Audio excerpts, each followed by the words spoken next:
Hey everybody, welcome back. So now that the old CJ7 is running and ready for some off-road adventures, I decided I needed a radio in it. Now this vehicle had a CB radio in it many moons ago, but it's been long gone, and my off-roading friends tell me that CB is pretty much dead and everybody's gone to GMRS. So I had to decide, do I want a mobile, mounted in the vehicle, or do I want a handheld? And the proper answer is both, but I thought I'd start with a handheld. I watched a bunch of reviews, decided what I liked, what I didn't like, and I have both a ham license and a GMRS license, and I got several handheld ham radios, but I wanted a GMRS radio just for the sake of being legal. And after watching all those reviews, I decided on the Tidradio H8 in this beautiful zombie green. We're going to talk about why I chose this one, how it works, and you can tell me why I made the complete wrong decision and how I'm an idiot and I shouldn't even be allowed to talk about radios at all. Let's get on with it. So when you open the box, you will find a manual, 52 pages long, with a bare minimum of Chinglish and pictures and diagrams on a scale of 1 to 10, with a 1 being the worst Baofeng manual from 10-12 years ago you ever saw, and the best being a Motorola or a Midland manual. I would give this one probably a 7 or an 8. It's actually pretty good, and it's all English. There is no other languages in it, which I appreciate. And it's not a fold-out, it's a book, which I also do like. You will find a charger and a cable, a wall wart type of thing. You'll find a charging stand, which actually holds it pretty securely. You will find 2 antennas, the short rubber duck and the longer one, whippy one that you can put your eye out with. You will find a 2500 milliamp hour battery.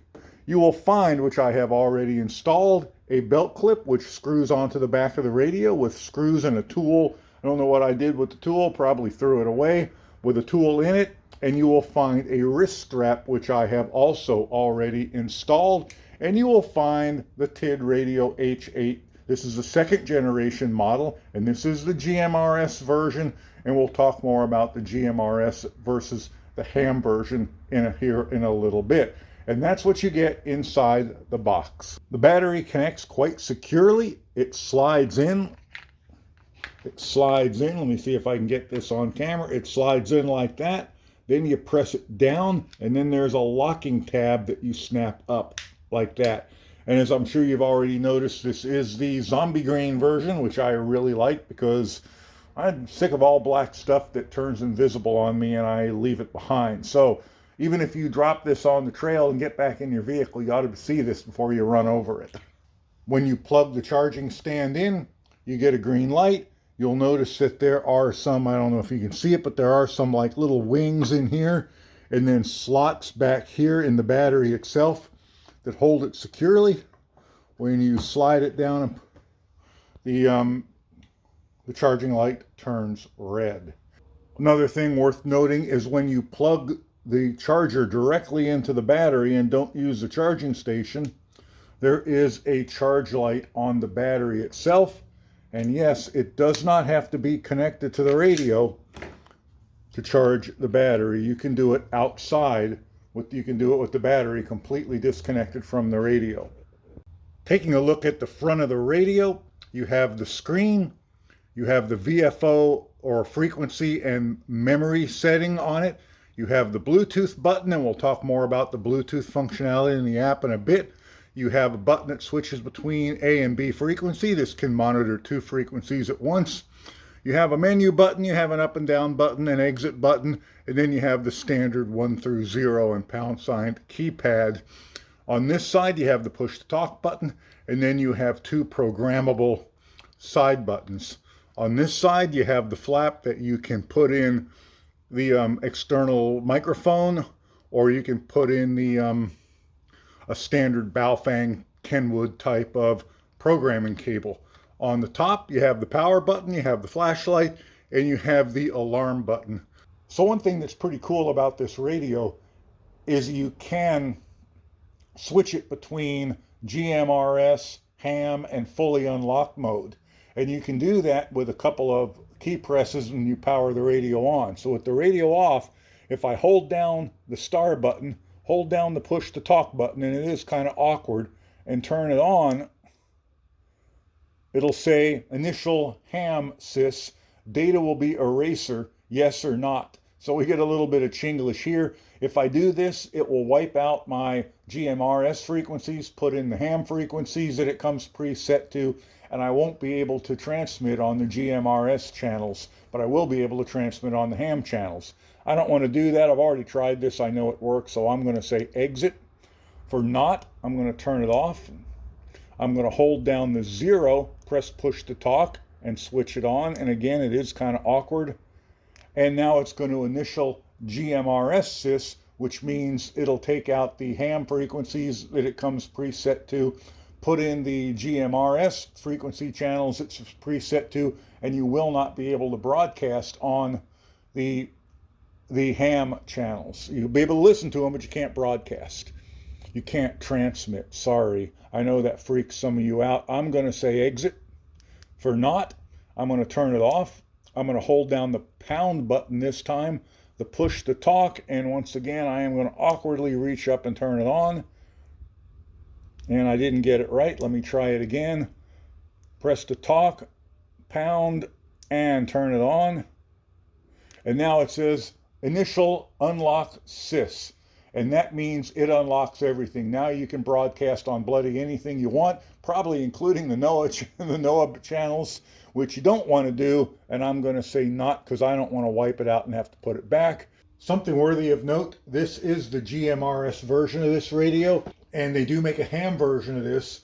This particular model is legal to transmit with on the GMRS channels, and it cannot transmit on anything else. But I have been told by reliable sources that if you lock this radio into ham mode, it can then legally transmit on the ham bands, and it will then be locked out of GMRS channels. And I have tested that. It does get locked out when you change it. Also, I have been told that when this radio is locked into GMRS mode, it is a 5-watt radio, but when it is locked into ham mode or completely unlocked, it is then a 10-watt radio. Take all this with a grain of salt. I haven't been able to confirm it, but I have heard it from 2 reliable sources. Okay, when you first power this radio up, and excuse me, I'm tipping it to try and keep the reflections off it. When you first power it up, you'll see the welcome screen. Then up here you see the transmit power reading, and when you press the push to talk button, a red bar will go across showing you your transmit power. This little icon here will show you your receive signal strength, and there will be like little bars like on your phone. Then H is for high power, W is for wide band. Here is the frequency, but this is GMRS, and we're really not that much worried about frequencies. We care more about channels. This down here tells you what memory storage spot that you're currently using, and GMRS 1 is in the number 1 memory channel spot. And this area down here shows us the 2 frequencies, GMRS 1 and the NOAA number 2 weather channel that we're monitoring. And this little green diamond or triangle, it shows us which one is the main that we'd be transmitting on. This is the battery power icon or battery strength icon. And this, of course, down here tells us if we're using any tones or codes on this channel.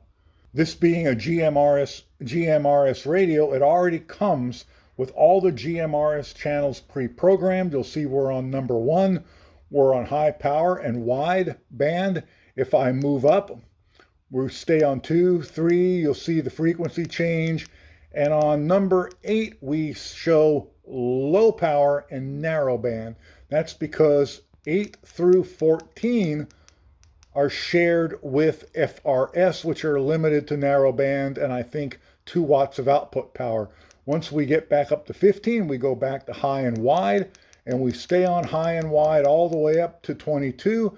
Then on 23, we go to repeater channel 1. And this is already programmed for all the repeater channels. Everything is in you need. No tones or codes are set. This radio will work right out of the box. And that's the first. When we get to repeater channel 8, you'll see we're on memory channel 30, repeater channel 8. And if I go up one more, I will switch to NOAA 1. Now my signal strength popped in because I receive NOAA 1 really well here.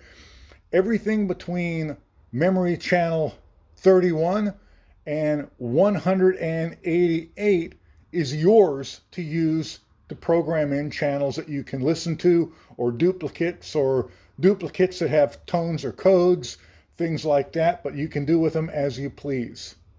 Pressing the menu button will bring our menu up, and there are like 46 or 47 menu items.